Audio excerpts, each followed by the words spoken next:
स्मिताज किचनमध्ये सगळ्यांचं स्वागत आहे. तर आज आपण बनवणार आहे वडापाव. तर चला बनवूया. त्यासाठी आता आपण ठेचा बनवून घेऊयात त्यामध्ये टाकण्यासाठी. तर इथे मी 5-6 मिरच्या घेतलेल्या आहेत भाजून, त्यात अद्रक टाकलेलं आहे, लसूण टाकलेलं आहे आणि ते आपण आता वाटून घेतलेलं आहे. आणि आता आपल्याला भाजी बनवण्यासाठी कढईत 1 चमचा तेल टाकलेलं आहे मी, आणि मोहरी टाकलेली आहे, जिरे टाकलेले आहे.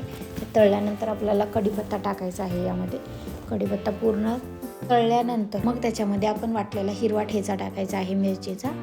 तोही आपल्याला फ्राय करून घ्यायचा आहे नॉर्मली, कारण की आता आपण हिरव्या मिरच्या भाजून घेतलेल्या आहेत त्यामुळे. नंतर हळद, गरम मसाला, धने पावडर टाकून धने टाकायचे आहेत, कारण की ते दाताखाली लावले न खाताना खूप भारी लागतात. आता आपण त्याच्यामध्ये बटाटे टाकून मिक्स करून घेऊन बारीक करायचं आहे. बघू शकता तुम्ही, ह्या पद्धतीने आपल्याला करून घ्यायचं आहे. तर तुम्ही बटाटे जर हाताने बारीक करून टाकले तरीही चालतील.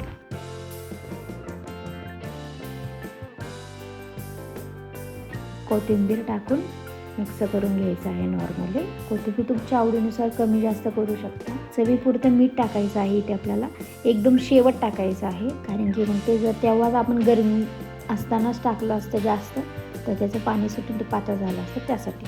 आणि आता आपल्याला इथं बेसन कोट करायसाठी बेसन घेतलेलं आहे 1 वाटीने, आणि त्यामध्ये हळद, ओवा टाकलेला आहे आणि चवीपुरतं मीठ टाकलेलं आहे.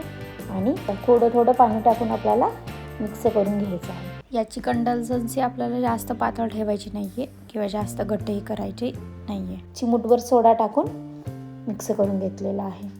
आणि त्यात आपण आता भाजीचं गोल बनवून घ्यायचे आहेत या पद्धतीने. थोडं तुम्ही हाताला तेलही लावू शकता, म्हणजे ती भाजी तुमच्या हाताला लागणार नाही.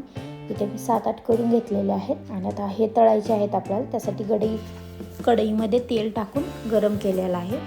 आणि ह्या पद्धतीने आपल्याला जे गोल बनवून घेतलेले आहेत आपण ते बेसनमध्ये टाकून ह्या पद्धतीने आपल्याला घ्यायचं आहे, बेसनमध्ये कोट करून आणि तळून घ्यायचं आहे. आधी स्टार्टिंगला आपल्याला गॅस मोठा ठेवायचा आहे, त्यानंतर बारीक करायचा आहे, म्हणजे पूर्ण डीपपर्यंत तळलं जाईल ते.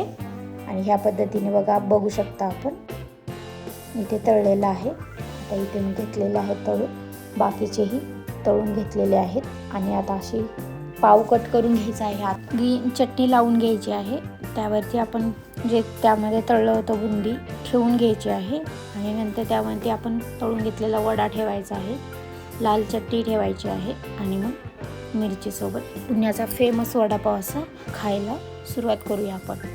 ग्रीन चटणीचा आणि रेड चटणीचा व्हिडिओ पाहायचा असेल तर आपल्या अकाउंटला जाऊन चेक करा.